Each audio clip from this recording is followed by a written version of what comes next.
എല്ലാവർക്കും നമസ്കാരം. പണ്ടൊക്കെ പുറത്തിറങ്ങിയാൽ എന്തെങ്കിലും തരണേന്ന് പറഞ്ഞിട്ട് ആളുകൾ പുറകെ നടക്കുമെങ്കിൽ ഇപ്പൊ എന്തെങ്കിലും വേണോ എന്ന് ചോദിച്ചിട്ടാണ് ഒരുപാട് പേര് നമ്മളെ ഫോണിലാണെങ്കിലും അല്ലെങ്കിൽ ഇപ്പൊ നേരിട്ടാണെങ്കിലും ഒക്കെ ബുദ്ധിമുട്ടിക്കുന്നത്. ഈ ക്രെഡിറ്റ് കാർഡുകളുടെ കാര്യമാണ് പറഞ്ഞത്. കടമെടുക്കുക എന്നുള്ളത് നമ്മുടെ ഒരു പൊതുശീലമായിട്ട് മാറിയിട്ടുണ്ട്. എന്നാൽ ഇവിടെ മനസ്സിലാക്കേണ്ട ഒരു കാര്യം, നമ്മുടെ സമൂഹത്തിന് ഒരു ശൈലിയുണ്ട്.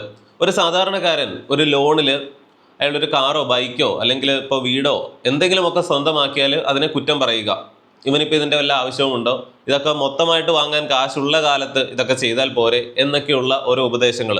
അല്ലെങ്കിൽ വേറെ ചില ആളുകൾ ഇതെല്ലാം കൊണ്ടുപോയി ഇൻവെസ്റ്റ് ചെയ്യൂ, ഒരുപാട് വർഷങ്ങൾക്ക് ശേഷം ഇതൊരു വലിയ തുകയാകുമ്പോൾ വീടും കാറും ബൈക്കും ഫോണും പോലും വാങ്ങിയാൽ മതി എന്നൊക്കെ പറഞ്ഞാൽ അതൊരിക്കലും ഒരു നല്ല തീരുമാനമല്ല. കാരണം വേണ്ട സാധനങ്ങൾ വേണ്ട സമയത്ത് നമുക്ക് ആവശ്യമാണ്. നിങ്ങൾ വയസ്സായി മരിക്കുന്നത് വരെയും ഒരു കുടിസുമുറിയിൽ വാടക കൊടുത്ത് താമസിച്ചിട്ട് പിന്നീട് ഒരു വലിയ മാളിക കിട്ടിയിട്ട് എന്താണ് കാര്യം? ഒരുപാട് കാലം നിങ്ങൾ ബൈക്കും കാറും ഒന്നും ഉപയോഗിക്കാതെ പബ്ലിക് ട്രാൻസ്പോർട്ടേഷനും ഒക്കെ ഉപയോഗിച്ച് നടന്നിട്ട് പിന്നെ ഒത്തിരി കാശൊക്കെ ആയതിനു ശേഷം നിങ്ങളൊരു ലക്ഷറി ബൈക്കോ കാറോ ഒക്കെ വാങ്ങിയിട്ട് എന്താണ് കാര്യം? ചില കാര്യങ്ങൾ നമുക്ക് നേരത്തെ ആവശ്യമാണ്. പ്രത്യേകിച്ച് യുവാക്കളൊക്കെ ഒരുപാട് കാലം കഷ്ടപ്പെട്ടൊരു ജോലി കിട്ടി നല്ലൊരു വരുമാനമായി കഴിയുമ്പോഴേക്കും അപ്പോഴായിരിക്കും ഈ ലോണുകളൊക്കെ എടുക്കുക. ഇത്തരം ലോണുകളുടെ EMI-കളുടെ ഒക്കെ ഗുണം എന്താണ്? നിങ്ങൾ ജീവിതം തുടങ്ങിയ സമയത്ത് തന്നെ നിങ്ങൾക്ക് ഓൾറെഡി ഒരു വീടുണ്ട്, ഒരു കാറുണ്ട്, ബൈക്കുണ്ട്, അല്ലെങ്കിൽ നിങ്ങൾക്ക് ആവശ്യമുള്ളതൊക്കെ ഉണ്ട്. ഇതിന് നിങ്ങൾ പലിശ കൊടുക്കുന്നുണ്ട് തീർച്ചയായിട്ടും. പക്ഷേ ഈ സൗകര്യങ്ങളൊക്കെ ആസ്വദിച്ചുകൊണ്ട് ഉപയോഗിച്ചുകൊണ്ടുമാണ് നിങ്ങൾ ജീവിക്കുന്നത്. നേരെ മറിച്ച് ജോലിയൊക്കെ കിട്ടി നല്ല വരുമാനമൊക്കെ കിട്ടി ഈ പണം മുഴുവൻ മിടുക്കനായിട്ട് സേവ് ചെയ്തുകൊണ്ടിരിക്കുകയാണ് എന്ന് വിചാരിക്കുക. നേരത്തെ പറഞ്ഞതുപോലെ വയസ്സാം കാലത്ത് നിങ്ങൾ ഈ കാര്യങ്ങളൊക്കെ ചെയ്തിട്ട് എന്താണ് കാര്യം? നിങ്ങളുടെ സമയം അവിടെ പോയില്ലേ? അല്ലെങ്കിൽ നല്ല പ്രായത്തിൽ ഈ കാര്യങ്ങളൊന്നും ആസ്വദിക്കാൻ കഴിഞ്ഞില്ലെങ്കിൽ നിങ്ങളടുത്ത് സാമ്പത്തികമായിട്ട് ബുദ്ധിപരമായ കാര്യമായിരിക്കും, പക്ഷെ യുക്തിപരമായിട്ട് ചിന്തിച്ചാൽ അതൊരു മണ്ടത്തരമാണ്. സാധാരണക്കാരനായിട്ടുള്ള ഒരാൾ ഇത്തരം കാര്യങ്ങളൊക്കെ ചെയ്യുമ്പോൾ സാധാരണക്കാർക്ക് തന്നെ കുശുമ്പ് കൊണ്ടാണ്, അല്ലെങ്കിൽ അത് ഇഷ്ടപ്പെടാഞ്ഞിട്ടാണ് പലരും ഇങ്ങനെയുള്ള ഉപദേശങ്ങൾ പലപ്പോഴും പുറത്തെടുക്കുന്നത്. പക്ഷേ ഈ പറയുന്നതിനൊക്കെ മറ്റൊരു വശവുമുണ്ട്. ഇതുവരെ പറഞ്ഞ കാര്യങ്ങളെല്ലാം കേട്ടിട്ട് മാസം 10,000 രൂപ പോലും വരുമാനമില്ലാതെ 1,50,000 ഫോണും EMI-യിൽ എടുത്തിട്ട് അതിലിത് കണ്ടുകൊണ്ടിരിക്കുന്നവരും, 1,00,000 രൂപ പോലും ഇതുവരെ സേവ് ചെയ്ത് ശീലമില്ലാത്ത ഒരാൾ ലോണിൽ 3-4 ലക്ഷം രൂപയുടെ ഒരു ബൈക്ക് വാങ്ങി ഉപയോഗിച്ചുകൊണ്ടിരുന്നിട്ട് അങ്ങനെയുള്ളവരൊക്കെ ഇത് കേട്ട് സന്തോഷിക്കേണ്ട. നിങ്ങളോടല്ല പറഞ്ഞത്. നിങ്ങൾ എടുക്കുന്ന ലോൺ EMI എന്ത് കാര്യത്തിനാണ്, എത്ര വരെ നിങ്ങൾ എടുക്കുന്നു എന്നുള്ളതാണ് ഇവിടെ പ്രധാനപ്പെട്ട കാര്യം. നിങ്ങൾക്കൊരു ബൈക്ക് ആവശ്യമാണ്, പക്ഷേ 1,00,000 രൂപയ്ക്ക് നല്ലൊരു ബൈക്ക് കിട്ടുമെന്നിരിക്കെ നിങ്ങൾ EMI-യിൽ ലോണിൽ കൊണ്ടുപോയി തലവെച്ചിട്ട് 4 ലക്ഷത്തിൻ്റെയും 5 ലക്ഷത്തിൻ്റെയും ഒക്കെ ബൈക്ക് ഉപയോഗിക്കേണ്ട കാര്യമില്ല ഒരു സാധാരണക്കാരൻ. 20,000 രൂപ കൊടുത്താൽ നല്ലൊരു മൊബൈൽ ഫോൺ കിട്ടുമെന്നിരിക്കെ കടമെടുത്തിട്ട് 1,50,000 ഫോൺ നിങ്ങൾ ഉപയോഗിച്ചുകൊണ്ടിരിക്കുന്നുണ്ടെങ്കിൽ നിങ്ങൾക്കെതിരെ നാട്ടുകാർ പറയുന്നത് ശരിയാണെന്ന് തന്നെ സമ്മതിക്കേണ്ടി വരും. അതുകൊണ്ട് നിങ്ങൾ എന്ത് കടവും എടുത്തോളൂ. ക്രെഡിറ്റ് കാർഡുകളൊക്കെ ഇഷ്ടം പോലെ ഉപയോഗിച്ചുകൊള്ളുക, ഏത് തരം ക്രെഡിറ്റ് കാർഡും എടുത്തുകൊള്ളുക, ഏത് EMI-ക്കും തലവെച്ച് കൊടുക്കുക. പക്ഷെ അതിനൊക്കെ മുൻപ് ഒരു നല്ല ടേം ഇൻഷുറൻസ് എടുത്തിരിക്കണം. ഞാൻ ഡിസ്ക്രിപ്ഷനിലും പിൻഡ് കമന്റിലും കൊടുത്തിരിക്കുന്ന ലിങ്ക് വഴി പോയി ടേം ഇൻഷുറൻസ് എടുക്കുമ്പോൾ 10% വരെ ഡിസ്കൗണ്ട് ലഭിക്കും. കടവും EMI-യും ഒക്കെ എടുത്ത് നല്ല രീതിയിൽ ജീവിക്കുന്നവരുണ്ട്. എങ്ങനെയാണ്? ഈ പറഞ്ഞതുപോലെ നല്ലൊരു വരുമാനം വന്നു തുടങ്ങുന്നു, തന്നെ കൊണ്ട് സാധിക്കുന്ന രീതിയിൽ തനിക്ക് ആവശ്യമുള്ളത് എത്ര വലിപ്പമുള്ള വീടാണ് എന്ന് തീരുമാനിച്ചിട്ട് താങ്ങാൻ കഴിയുന്ന ഒരു ഹോം ലോൺ ഒക്കെ എടുത്തിട്ട് ഒരു വീട് പണിയുന്നു, ഒരു കാറ് വാങ്ങുന്നു, അല്ലെങ്കിൽ പല കാര്യങ്ങളും ചെയ്യുന്നു. സാലറി കിട്ടുമ്പോൾ അതിൽ നിന്ന് നല്ലൊരു പങ്ക് എന്തായാലും മിച്ചം പിടിക്കാൻ ഉണ്ടാകണം ഈ അടവുകളെല്ലാം കഴിഞ്ഞിട്ട്. അങ്ങനെയൊക്കെ പോകുന്നവരുടെ കാര്യമാണ് നമ്മൾ പോസിറ്റീവായിട്ട് പറഞ്ഞത്. എന്നാൽ നിർഭാഗ്യവശാൽ ഇന്ന് ഭൂരിഭാഗം ആളുകളും ചെയ്യുന്നത് ഇങ്ങനെയൊന്നുമല്ല. ഏറ്റവും വിരോധാഭാസം എന്ന് പറഞ്ഞാൽ 10 പൈസ പോലും വരുമാനമില്ലാത്തവരാണ് ഇന്ന് ഏറ്റവും അധികം കടമെടുത്ത് കൂട്ടുന്നത്. അതായത് ഈ പഠിച്ചുകൊണ്ടിരിക്കുന്ന പിള്ളേർ പാർട്ട് ടൈം ആയിട്ട് പോലും ഒരു പരിപാടിക്കും പോവില്ല, വിദേശത്തേക്ക് പോയിട്ട് ഈ പരിപാടികളൊക്കെ ചെയ്യൂ എന്ന് തീരുമാനിക്കും.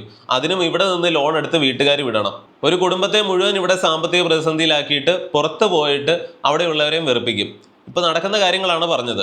ഇനി വരുമാനമുള്ളവരാണെങ്കിൽ പോലും അവരും ചെയ്യുന്ന മിസ്റ്റേക്ക് എന്താണ്? പണിയുമ്പോൾ നല്ലൊരു വീട് പണിയണം, എടുക്കുമ്പോൾ നല്ലൊരു കാർ എടുക്കണം, വാങ്ങുമ്പോൾ ഏറ്റവും നല്ല മൊബൈൽ ഫോൺ ഇരിക്കട്ടെ എന്നൊക്കെയുള്ള രീതിയിൽ ഒരു പരിധി കഴിഞ്ഞ് നിങ്ങളുടെ ഈ കടമെടുപ്പ് അങ്ങ് പോകുമ്പോഴാണ് പ്രശ്നം. ഇന്ന് ഭൂരിഭാഗം ആളുകളും കേരളത്തിൽ കടത്തിൽ പെട്ടിരിക്കുകയാണ്. ഞങ്ങൾക്ക് കടമെടുക്കാനും EMI എടുക്കാനും ഒക്കെ നിങ്ങളുടെ ആരുടെയെങ്കിലും ഉപദേശം ആവശ്യമുണ്ടോ എന്ന് ചോദിച്ചാൽ ഒരിക്കലുമില്ല. പക്ഷേ ഇവിടെ ശ്രദ്ധിക്കേണ്ട ഒരു കാര്യമുണ്ട്. ഈ കാര്യം ചെയ്തിട്ടാണ് നിങ്ങൾ ഏത് ലോണിനും തലവെച്ച് കൊടുക്കുന്നതെങ്കിൽ പിന്നെ വലിയ പ്രശ്നങ്ങളൊന്നുമില്ല. നിങ്ങളുടെ കുടുംബത്തിന്റെ ഭൂരിഭാഗം വരുമാനവും നിങ്ങളെ ആശ്രയിച്ചിട്ടാണോ? അങ്ങനെയെങ്കിൽ നാളെ നിങ്ങൾക്ക് എന്തെങ്കിലും സംഭവിച്ചു കഴിഞ്ഞാൽ പിന്നെ എന്താണ് സംഭവിക്കുന്നത്? നിങ്ങൾ ഈ വരുത്തി വെച്ചിട്ടുള്ള ബാധ്യതകളും കടബാധ്യതകളും ഒക്കെ ആരുടെ തലയിലേക്കാണ് ചെല്ലുന്നത്? ഇപ്പൊ നിങ്ങൾ വളരെ സ്റ്റാൻഡേർഡ് ആയിട്ട് ജീവിക്കുന്നുണ്ടാവും. അതേപോലെ നിങ്ങളുടെ കുടുംബത്തിന് നാളെ മുന്നോട്ട് പോകാൻ സാധിക്കുമോ? നിങ്ങൾക്ക് എന്തെങ്കിലും അപകടങ്ങളോ അസുഖങ്ങളോ ഒക്കെ സംഭവിച്ചാലും അല്ലെങ്കിൽ നിങ്ങളുടെ വരുമാനം ഇല്ലാതായാലും ഒക്കെ ഒരുപാട് കാര്യങ്ങൾ സംഭവിക്കാം. നിങ്ങളുടെ കുട്ടികളുടെ വിദ്യാഭ്യാസം അല്ലെങ്കിൽ കുറെ കഴിഞ്ഞ് അവരുടെ വിവാഹം, ഈ കാര്യങ്ങൾക്കൊക്കെ പണം എവിടുന്ന് കണ്ടെത്തും? നിങ്ങൾ വീട് വാങ്ങാനും കാർ വാങ്ങാനും ഒക്കെ ലോൺ എടുത്തിട്ടുണ്ടെങ്കിൽ അതിന്റെ ഒക്കെ അടവുകൾ മുടങ്ങും. വീട് ബാങ്കുകാർ ജപ്തി ചെയ്യും, കാറും എടുത്തുകൊണ്ട് പോകും. അങ്ങനെ നിങ്ങളുടെ കുടുംബത്തിന്റെ എല്ലാ സമ്പാദ്യവും ഇല്ലാതായി ഉള്ളതും കൂടെ നഷ്ടപ്പെടുന്ന ഒരു അവസ്ഥയിലേക്ക് വരും. ആരോഗ്യപരമായിട്ട് ഒരു പ്രശ്നവും ഇല്ലാതെ ലോൺ എടുത്തിരിക്കുന്നവർക്ക് പോലും ഇത്രയും വലിയൊരു ഭീകര അവസ്ഥ മുൻപിലുണ്ട്. അതുകൊണ്ട് നിങ്ങൾ എന്ത് കടവും എടുത്തോളൂ. ക്രെഡിറ്റ് കാർഡുകളൊക്കെ ഇഷ്ടം പോലെ ഉപയോഗിച്ചുകൊള്ളുക. ഏത് തരം ക്രെഡിറ്റ് കാർഡും എടുത്തുകൊള്ളുക. ഏത് EMIക്കും തലവെച്ച് കൊടുക്കുക. പക്ഷെ അതിനൊക്കെ മുൻപ് ഒരു നല്ല ടേം ഇൻഷുറൻസ് എടുത്തിരിക്കണം. ഇത് പറയുമ്പോൾ ഇഷ്ടപ്പെടാത്ത ആളുകൾ ഒന്ന് ചിന്തിക്കുക. നാളെ നിങ്ങളില്ലാതായാൽ നിങ്ങൾ ആർക്ക് വേണ്ടിയിട്ടാണോ ഇത്ര നാളും ജീവിച്ചത്? ആരെയാണോ ഇത്രയും നാൾ സ്നേഹിച്ചത്? ആർക്ക് വേണ്ടിയാണോ ഇതൊക്കെ ചെയ്തത്? ആ കുടുംബത്തെ നിങ്ങൾ ദ്രോഹിക്കുന്നതിന് തുല്യമാണ്. കാരണം ഈ ബാധ്യതകളൊക്കെ അവരുടെ തലയിലേക്ക് വരുന്നു. നാളെ എല്ലാം ഒന്നൊന്നായിട്ട് നഷ്ടപ്പെട്ടു പോകുമ്പോൾ ആ അപമാനവും ആ ദുഃഖവും ഒക്കെ അനുഭവിക്കേണ്ടത് അവരാണ്. ഇങ്ങനെയുള്ള അവസ്ഥകൾ ഉണ്ടാകാതിരിക്കാൻ ഒരു ടേം ഇൻഷുറൻസ് എടുക്കേണ്ടത് അത്യാവശ്യമാണെന്നുള്ളതാണ്. ആവശ്യമാണെന്നോ അല്ലെങ്കിൽ എടുത്താൽ കൊള്ളാം എന്നൊന്നും അല്ല പറഞ്ഞത്, അത്യാവശ്യമായിട്ടുള്ള കാര്യമാണ്. ചുറ്റുമുള്ളവരുടെ ഉദാഹരണങ്ങൾ നോക്കുക. അത്തരത്തിലുള്ള ഒരു കുടുംബത്തിന്റെ അനുഭവം കണ്ടിട്ടുണ്ടെങ്കിൽ നിങ്ങൾ ഇതൊന്നും എടുക്കാതിരിക്കില്ല. പോളിസി അടച്ചുകൊണ്ടിരിക്കുന്ന കാലയളവിൽ പോളിസി ഹോൾഡർ മരണപ്പെട്ടാൽ അവരുടെ കുടുംബത്തിന് സമ്മഷ്വേർഡ് ആയിട്ട് ഒരു വലിയ തുക ലഭിക്കുന്ന ഇൻഷുറൻസുകളാണ് ടേം ഇൻഷുറൻസുകൾ. വിവാഹം കഴിക്കുന്ന ഒരാൾ എന്തെല്ലാം ഒരുക്കങ്ങളാണ് അനാവശ്യമായിട്ട് ചെയ്യുന്നത്. ആദ്യം ചെയ്യേണ്ടത് ഈ കാര്യങ്ങളൊക്കെയാണ്. നിങ്ങളൊരു ഫാമിലി തുടങ്ങുന്നുണ്ടെങ്കിൽ തീർച്ചയായിട്ടും നിങ്ങൾക്കൊരു ടേം ഇൻഷുറൻസ് ഉണ്ടായിരിക്കണം. ഇത് കല്യാണം കഴിഞ്ഞ് കുട്ടികൾ 1, 2, 3 ആയിട്ടും ഇതൊന്നുമില്ലാതെ ജീവിക്കുന്ന ഉത്തരവാദിത്തമില്ലാത്ത ഗ്രഹനാഥന്മാരുണ്ട്. അങ്ങനെ തന്നെയാണ് അവരെ വിളിക്കേണ്ടത്. ഞാൻ ഡിസ്ക്രിപ്ഷനിലും പിൻഡ് കമന്റിലും കൊടുത്തിരിക്കുന്ന ലിങ്ക് വഴി പോയി ടേം ഇൻഷുറൻസ് എടുക്കുമ്പോൾ 10% വരെ ഡിസ്കൗണ്ട് ലഭിക്കും. ഇന്ന് ടേം ഇൻഷുറൻസുകളൊക്കെ ഓൺലൈനിൽ എടുക്കുന്നതാണ് ഏറ്റവും നല്ലത്. കാരണം ഒരുപാട് ഗുണങ്ങളുണ്ട്. ഈ പറയുന്ന ഡിസ്കൗണ്ടുകൾ മാത്രമല്ല, ഏറ്റവും പ്രധാനപ്പെട്ട ഇൻഷുറൻസ് കമ്പനികളുടെ എല്ലാം ഏറ്റവും മികച്ച പ്ലാനുകളും ഒക്കെ കമ്പയർ ചെയ്ത് നിങ്ങൾക്ക് യോജിച്ച ഒന്ന് നിങ്ങൾക്ക് തിരഞ്ഞെടുക്കാം. നേരെ മറിച്ച് ഒരു ഏജന്റിന്റെ അടുത്തൊക്കെ പോയാൽ അവരുടെ കമ്പനി ഏതാണോ അതിന്റെ പ്ലാനുകളും മറ്റുമൊക്കെയാണ് ഏറ്റവും നല്ലതെന്നേ അവർ പറയുകയുള്ളൂ.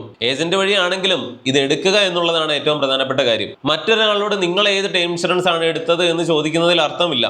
ഉദാഹരണത്തിന് നിങ്ങളൊരു മൊബൈൽ ഫോൺ വാങ്ങുന്നത് പോലെ തന്നെയാണ്. ഇപ്പൊ എനിക്ക് ആവശ്യം നല്ലൊരു ക്യാമറയുള്ള മൊബൈൽ ഫോൺ ആണെങ്കിൽ നിങ്ങൾക്ക് ആവശ്യം നന്നായിട്ട് ഗെയിം കളിക്കാൻ പറ്റുന്ന നല്ല പ്രൊസസ്സറൊക്കെ ഉള്ള ഒരു മൊബൈൽ ഫോൺ ആയിരിക്കും. അപ്പൊ ഞാൻ വാങ്ങിയ അതേ മൊബൈൽ ഫോൺ നിങ്ങൾ വാങ്ങിയതുകൊണ്ട് നിങ്ങൾ ഉദ്ദേശിച്ച പ്രയോജനം കിട്ടണമെന്നില്ല. ഇതുപോലെ തന്നെയാണ് ടേം ഇൻഷുറൻസുകളുടെയും ഒക്കെ കാര്യം. നിങ്ങളുടെ വിദ്യാഭ്യാസം, വരുമാനം, ഫാമിലിയുടെ സാമ്പത്തിക അവസ്ഥ, നിങ്ങൾ എടുത്തിരിക്കുന്ന കടങ്ങൾ, ഇതൊക്കെ ആലോചിച്ചിട്ട് നിങ്ങൾക്ക് വേണ്ട ഒരു പ്ലാൻ നിങ്ങളാണ് തീരുമാനിക്കേണ്ടത്. തന്നെ വല്ല ആഗ്രഹിച്ചാൽ പോലും ഏറ്റവും നല്ലൊരു ടേം ഇൻഷുറൻസ് നിങ്ങൾക്ക് എടുക്കാനൊന്നും സാധിക്കില്ല. അതാണ് വേറൊരു പ്രശ്നം. നിങ്ങളുടെ വിദ്യാഭ്യാസം, വരുമാനം, പ്രായം, ആരോഗ്യം ഇതൊക്കെ ഇതിനെ ബാധിക്കുന്ന കാര്യങ്ങളാണ്. ഇതൊക്കെ നല്ല രീതിയിലാണെങ്കിൽ പ്രീമിയം കുറവായിരിക്കും. നിങ്ങൾക്ക് നല്ലൊരു ജോലിയും നല്ല വിദ്യാഭ്യാസവും ഒക്കെ ഉണ്ടെങ്കിൽ അതിൻ്റെ ഏറ്റവും വലിയ പ്രയോജനമൊക്കെ ഉള്ളത് ഈ ടേം ഇൻഷുറൻസ് ഒക്കെ എടുക്കുമ്പോഴാണ്. നിങ്ങൾക്ക് അവിടെയൊക്കെ അത് പ്രയോജനം ചെയ്യും. ഇതൊന്നും ആരും ഉപയോഗിക്കുന്നില്ല. അല്ലാതെ നല്ല ജോലിയുണ്ട്, പഠിപ്പുണ്ട് എന്ന് പറഞ്ഞിട്ട് നിങ്ങൾ പോയി ലോൺ എടുത്തിട്ട് ആവശ്യമില്ലാത്തതൊക്കെ വാങ്ങി കൂട്ടുമ്പോൾ ഏറ്റവും പ്രയോജനമുള്ള കാര്യങ്ങൾ നിങ്ങൾ അവഗണിക്കുകയാണ്. ഇനി ഒരു സാധാരണ മനുഷ്യനും ഏറ്റവും പ്രധാനപ്പെട്ട ഒരു കാര്യമാണ് ആരോഗ്യം അല്ലെങ്കിൽ പ്രായം. ഏറ്റവും നേരത്തെ എടുത്താൽ ഏറ്റവും നല്ലതാണ്. കാരണം പ്രായം കൂടുന്തോറും നിങ്ങൾക്ക് അസുഖങ്ങളും അങ്ങനെ പല കാര്യങ്ങളൊക്കെ വരാനുള്ള സാധ്യതയുണ്ട്. അതുകൊണ്ട് ഏറ്റവും കുറഞ്ഞ പ്രായത്തിൽ ഏറ്റവും ആരോഗ്യമുള്ള സമയത്ത് തന്നെ ഇതെടുത്താലും നല്ലതാണ്. എന്ന് കരുതി വൈകിപ്പോയി ഇനി എടുത്തിട്ട് കാര്യമില്ല എന്നുള്ളതല്ല. ഇപ്പൊ നിങ്ങൾ ഇവിടുന്ന് ഒരു 50 കിലോമീറ്റർ ദൂരത്തേക്ക് ബൈക്കിന് പോവുകയാണ്. 10 കിലോമീറ്റർ നിങ്ങൾ ഹെൽമെറ്റ് വെക്കാതെയാണ് ഓടിച്ചത്. എന്നിട്ട് നിങ്ങൾ ചിന്തിക്കുകയാണ്, എന്തായാലും 10 കിലോമീറ്റർ വെക്കാതെ ഓടിച്ചു, ഇപ്പൊ അപകടം സംഭവിക്കാമായിരുന്നു, ഇനി ഇപ്പൊ വെക്കണ്ട എന്ന് തീരുമാനിക്കുമോ? ഇല്ല. ബോധം വരുന്ന സമയത്ത് ഇനി സ്ഥലത്ത് എത്താറായെങ്കിൽ പോലും നിങ്ങൾ ഹെൽമെറ്റ് എടുത്ത് വെക്കണം. ഇതുപോലെ തന്നെയാണ് ടേം ഇൻഷുറൻസിന്റെ കാര്യം. വീഡിയോ കേൾക്കുന്ന നിങ്ങൾ ഇതുപോലെയാണ്. ടേം ഇൻഷുറൻസ് എടുത്തിട്ടില്ലെങ്കിൽ ഇന്ന് തന്നെ എടുക്കുക. അത് കഴിഞ്ഞിട്ട് വേറെ കാര്യങ്ങൾക്ക് പോവുക. മാസം 695 രൂപയൊക്കെ പ്രീമിയം അടയ്ക്കുകയാണെങ്കിൽ 2 കോടി വരെ കവറേജ് കിട്ടുന്ന ടേം ഇൻഷുറൻസുകൾ ഇന്ന് മാർക്കറ്റിൽ ലഭ്യമാണ്. ഇപ്പൊ നിങ്ങളൊരു ഏജന്റ് ആണെങ്കിൽ ആ ഏജന്റിനെ ഫോണിൽ വിളിച്ചിട്ട് കിട്ടിയില്ലെങ്കിൽ നിങ്ങൾക്ക് കുഴപ്പമൊന്നുമില്ല. ഓൺലൈനിലാണെങ്കിലോ 24/7 ആണ് ക്ലെയിം അസിസ്റ്റൻസ്. അതുപോലെ ടേം ഇൻഷുറൻസുകൾ എടുക്കുമ്പോൾ തീർച്ചയായിട്ടും നിങ്ങൾ റൈഡറുകൾ ആഡ് ചെയ്യണം. അത് ആഡ് ചെയ്യാതെ എടുക്കുന്നവരുണ്ട്. പക്ഷേ നിങ്ങൾ എടുക്കുമ്പോൾ ഈ റൈഡറുകളൊക്കെ ആഡ് ചെയ്യേണ്ടത് അത്യാവശ്യമാണ്. കാരണം നിങ്ങൾ മരിച്ചതിന് ശേഷം ഫാമിലിക്ക് ഒരു തുക കിട്ടുന്നു എന്നുള്ളത് മാത്രമല്ല, നിങ്ങൾക്ക് ഗുരുതരമായ അപകടങ്ങളൊക്കെ സംഭവിച്ചു കഴിഞ്ഞാൽ ആക്സിഡന്റൽ ഡിസബിലിറ്റി റൈഡറൊക്കെ ആഡ് ചെയ്താൽ, വലിയ ഗുരുതരമായ വാഹനാപകടങ്ങളൊക്കെ നിങ്ങൾക്ക് സംഭവിച്ചാൽ നിങ്ങൾക്ക് ചികിത്സയ്ക്ക് ആവശ്യമായിട്ടുള്ള പണം നിങ്ങൾ ജീവിച്ചിരിക്കുമ്പോൾ തന്നെ ലഭിക്കും. അതുപോലെ തന്നെയാണ് ക്രിട്ടിക്കൽ ഇൽനെസ് റൈഡറുകൾ. ക്യാൻസർ പോലെയുള്ള വളരെ ഗുരുതരമായിട്ടുള്ള പല അസുഖങ്ങളും, അങ്ങനെ പലതരം അസുഖങ്ങൾ ലിസ്റ്റ് ചെയ്തിട്ടുണ്ട്. ഇതിൽ ഏതെങ്കിലും ഒക്കെ നിങ്ങൾക്ക് വന്നു കഴിഞ്ഞാൽ, പ്രത്യേകിച്ച് ഈ ക്യാൻസർ പോലെയുള്ളതൊക്കെ വന്നു കഴിഞ്ഞാൽ, നിങ്ങൾ ജീവിച്ചിരിക്കുമ്പോൾ തന്നെ നിങ്ങളുടെ ഫാമിലിക്ക് ഈ തുക കിട്ടുകയാണ്. ആ തുക ഉപയോഗിച്ചിട്ട് നിങ്ങളുടെ ചികിത്സകൾ നടക്കും, നിങ്ങൾ ജീവിതത്തിലേക്ക് തിരിച്ചു വരും. ഇത്രയും പ്രയോജനമുണ്ട് ഈ പറയുന്ന ടേം ഇൻഷുറൻസുകൾക്ക്. എന്നിട്ട് ഇതൊന്നും എടുക്കാതെ ആളുകൾ നടക്കുകയാണ്. എന്നാൽ ആവശ്യമില്ലാത്ത സകല സാധനങ്ങളും എടുക്കുന്നുണ്ട്, മൊബൈൽ ഫോണിന് വരെ ലോൺ. പോളിസി ഹോൾഡറിന്റെ മരണശേഷം മാത്രമാണ് ഈ കവറേജ് തുക ലഭിക്കുന്നത് എന്നൊന്നും വിചാരിക്കരുത്. ഈ പറയുന്നത് പോലെ ഗുരുതരമായ അസുഖങ്ങളോ അപകടങ്ങളോ ഒക്കെ സംഭവിച്ചാൽ നിങ്ങൾ ഈ റൈഡറുകളൊക്കെ ആഡ് ചെയ്തിട്ടുണ്ടെങ്കിൽ നിങ്ങൾ ജീവിച്ചിരിക്കുമ്പോൾ തന്നെ നിങ്ങൾക്ക് സഹായകരമായിട്ട് ഈ തുക കിട്ടും. ഈ ക്ലെയിം തുക നിങ്ങൾക്ക് കിട്ടുമ്പോൾ അത് ടാക്സ് ഫ്രീ ആയിരിക്കും, അതിന് ടാക്സ് ഒന്നുമില്ല. ഇപ്പോൾ നമ്മുടെ ഇന്ത്യയിലെ അവസ്ഥ വെച്ചിട്ട് എന്തിനും ഏതിനും ടാക്സ് ആണ് എന്നൊക്കെ പറയുമ്പോൾ, ഇങ്ങനെ നിങ്ങൾക്ക് ഈ ക്ലെയിം തുക കിട്ടുമ്പോൾ അതിൽ നിന്ന് ടാക്സ് ഒന്നും പിടിക്കുകയൊന്നുമില്ല. അത് തന്നെയല്ല, ഈ ടേം ഇൻഷുറൻസുകളൊക്കെ എടുക്കുമ്പോൾ നിങ്ങൾക്ക് ഒരുപാട് നികുതി ഇളവുകളുണ്ട്. NRIകളൊക്കെ ആണെങ്കിൽ 18% GST അടയ്ക്കേണ്ട. എന്തുകൊണ്ടാണ് ഇങ്ങനെയൊക്കെ വെച്ചിരിക്കുന്നത്? കാരണം ഗവൺമെന്റിന് തന്നെ അറിയാം ഈ സാധനങ്ങളൊക്കെ വളരെ അത്യാവശ്യമാണ്. ഒരു തരത്തിലും നിയമം മൂലം നിർബന്ധമാക്കേണ്ട കാര്യങ്ങളാണ് ഈ ലൈഫ് ഇൻഷുറൻസും ഹെൽത്ത് ഇൻഷുറൻസും ഒക്കെ. ഇവിടെ ഇപ്പോൾ നമുക്ക് വാഹനത്തിന് ഇൻഷുറൻസ് അടയ്ക്കാതെ നമുക്ക് പുറത്തിറക്കാൻ പറ്റില്ല.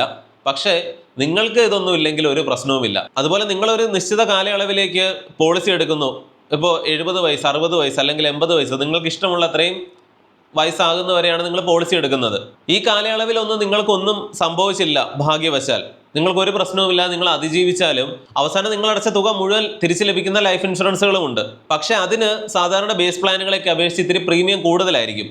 എന്നാൽ ഇപ്പോൾ return of premium with no additional cost എന്ന പുതിയൊരു പ്ലാനും കൂടി വന്നിട്ടുണ്ട്. ഒരു നിശ്ചിത പ്രായം വരെ ഭാഗ്യവശാൽ നിങ്ങൾക്കൊന്നും സംഭവിച്ചില്ലെങ്കിൽ നിങ്ങളടച്ച പ്രീമിയം തുക മുഴുവനായിട്ടും തിരിച്ചു കിട്ടും. അതിന് പ്രത്യേകിച്ച് കൂടുതൽ കാശൊന്നും കൊടുക്കേണ്ട കാര്യമില്ല.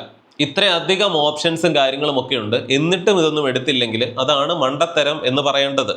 ഗവൺമെന്റ് വളരെ സ്ട്രിക്റ്റ് ആയിട്ട് റെഗുലേറ്റ് ചെയ്യുന്ന ഒരു വിഭാഗമാണ് ഈ ലൈഫ് ഇൻഷുറൻസുകൾ. ഒരു കമ്പനിക്ക് തോന്നുന്നത് പോലെ ഒരു പ്ലാൻ ഒന്നും ഇറക്കാനായിട്ട് സാധിക്കില്ല. അതിലെ നിർദ്ദേശങ്ങൾ പോലും അല്ലെങ്കിൽ സാധാരണക്കാർക്ക് വായിച്ച് മനസ്സിലാവുന്ന രീതിയിലായിരിക്കണം, ആശയക്കുഴപ്പം ഉണ്ടാകുന്ന രീതിയിലായിരിക്കരുത്. അതുപോലും ഗവൺമെന്റ് ശ്രദ്ധിച്ചിട്ടാണ് ഇതൊക്കെ ഇറക്കാൻ സമ്മതിക്കുന്നത്. അല്ലാതെ ചില ആളുകൾ പറയുന്ന പോലെ ലൈഫ് ഇൻഷുറൻസും ഹെൽത്ത് ഇൻഷുറൻസും ഒന്നും എടുത്തിട്ട് കാര്യമില്ല എന്ന് പറയുന്നത് അവർ പറയുന്ന അവരുടെ മണ്ടത്തരമാണ്. ഉദാഹരണത്തിന് ഇന്ത്യയിൽ ഈ ലൈഫ് ഇൻഷുറൻസിന്റെ ഒക്കെ കാര്യം, എല്ലാ നിയമങ്ങളും ഒക്കെ കസ്റ്റമറിന് അനുകൂലമായിട്ടാണ് നിൽക്കുന്നത്. നിങ്ങൾ പോളിസി എടുത്തിരിക്കുന്ന ആളുടെ ഭാഗത്തുള്ള മിസ്റ്റേക്ക് ആണെങ്കിൽ പോലും കോടതികൾ വിധിക്കുന്നത് പലപ്പോഴും കസ്റ്റമറിന് അനുകൂലമായിട്ടാണ്. അല്ലാതെ ഈ കമ്പനികൾക്ക് നിങ്ങളെ പറ്റിക്കാനോ, അതല്ലാതെ പല സിനിമകളിലും ഒക്കെ നമ്മൾ കണ്ട് ശീലിച്ചിട്ടുള്ളതൊക്കെ അതിശോക്തിപരമായിട്ടുള്ള കാര്യങ്ങളാണ്. അപ്പൊ ഇതൊക്കെ കൊണ്ട് തന്നെ ഈ ഇൻഷുറൻസ് കമ്പനികളൊക്കെ പ്രീമിയം വർദ്ധിപ്പിക്കുന്നു എന്നുള്ളൊരു കാര്യവും കൂടിയുണ്ട്. അതുകൊണ്ടാണ് ഇതൊക്കെ വേഗം എടുക്കേണ്ട ആവശ്യവും. ഭാവിയിൽ ഈ ടേം ഇൻഷുറൻസുകളുടെ അല്ലെങ്കിൽ അതിന്റെ ചെലവുകളും പ്രീമിയം ഒക്കെ നല്ല രീതിയിൽ ഉയരാൻ സാധ്യതയുണ്ട്. എടുക്കുന്നവർ നേരത്തെ എടുക്കുക എന്നുള്ളതാണ്. അത്യാവശ്യം സേവിങ്സ് ഉള്ളവർ പോലും, നല്ല വരുമാനമുള്ളവർ പോലും ടേം ഇൻഷുറൻസ് എടുക്കേണ്ടത് അത്യാവശ്യമാണ്. കാരണം നാളെ നിങ്ങൾക്കൊരു അപകടം സംഭവിച്ചു അല്ലെങ്കിൽ നിങ്ങൾ ഇല്ലാതായി പോയി കഴിഞ്ഞാൽ നിങ്ങളുടെ ഫാമിലിയുടെ അത്ര നാളുമുള്ള ആ ഒരു സ്റ്റാൻഡേർഡ് ഓഫ് ലിവിങ് അത് താഴോട്ട് പോകാനായിട്ട് തുടങ്ങും. അഡ്ജസ്റ്റ് ചെയ്ത് അവർ ജീവിക്കേണ്ടി വരും. നേരെ മറിച്ച് നിങ്ങൾ ഇങ്ങനെ ഒരു കാര്യം ചെയ്തിട്ടുണ്ടെങ്കിൽ നിങ്ങളുടെ അഭാവം അത് വലിയൊരു നഷ്ടമാണ് എങ്കിൽ പോലും സാമ്പത്തികമായിട്ട് അവർക്ക് അതേ രീതിയിൽ തന്നെ മുന്നോട്ട് ജീവിക്കാനായിട്ട് സാധിക്കും. നിങ്ങൾ മുമ്പ് ജീവിച്ചിരുന്നത് എങ്ങനെയാണോ അതേപോലെ തന്നെ സാമ്പത്തികമായിട്ടെങ്കിലും നിങ്ങൾക്ക് ജീവിക്കാനായിട്ട് സാധിക്കും നിങ്ങളുടെ കുടുംബത്തിന്. അല്ലാതെ എനിക്ക് ഇഷ്ടം പോലെ വരുമാനമുണ്ട്, എൻ്റെ കയ്യിൽ ഇഷ്ടം പോലെ കാശുണ്ട് എന്നൊക്കെ കരുതി ഇതെടുക്കാതിരിക്കരുത്. അപ്പോൾ ഒരിക്കൽ കൂടി ഓർമ്മിപ്പിക്കട്ടെ, തുടക്കം മുതലേ പറയുന്നത് പോലെ തന്നെ നിങ്ങളുടെയും നിങ്ങളുടെ കുടുംബത്തിൻ്റെയും ഒക്കെ ഭാവി സുരക്ഷിതമാക്കാൻ ഏറ്റവും അത്യാവശ്യമായിട്ട് ചെയ്തിരിക്കേണ്ട കാര്യമാണ് ഈ ടേം ഇൻഷുറൻസ് എടുക്കുക എന്നുള്ളത്. ഞാൻ ഡിസ്ക്രിപ്ഷനിലും പിൻഡ് കമന്റിലും കൊടുത്തിരിക്കുന്ന ലിങ്ക് വഴി പോയി ചെക്ക് ചെയ്യുക. 695 രൂപയൊക്കെ പ്രീമിയം വരുന്ന പ്ലാനുകൾ കമ്പയർ ചെയ്തെടുക്കാനുള്ള ഓപ്ഷൻ നിങ്ങൾക്കുണ്ട്. ഒരുപാട് കമ്പനികളുടെ ഒരുപാട് പ്ലാനുകളൊക്കെ കമ്പയർ ചെയ്തെടുക്കാനുള്ള ഓപ്ഷൻ നിങ്ങൾക്കുണ്ട്. 10% ഡിസ്കൗണ്ട് ഉണ്ട്. പ്രായം കൂടും തോറും നിങ്ങളുടെ പ്രീമിയം കൂടും. അതുകൊണ്ട് ഏറ്റവും പെട്ടെന്ന് എടുത്താൽ അത്രയും നല്ലതാണ്. ഇന്നത്തെ വീഡിയോയെ കുറിച്ചുള്ള നിങ്ങളുടെ എല്ലാ അഭിപ്രായങ്ങളും, നിർദ്ദേശങ്ങളും, വിമർശനങ്ങളും, സംശയങ്ങളും ഒക്കെ അറിയിക്കണം. മറ്റൊരു വീഡിയോയിൽ വീണ്ടും വരാം. നന്ദി, നമസ്കാരം.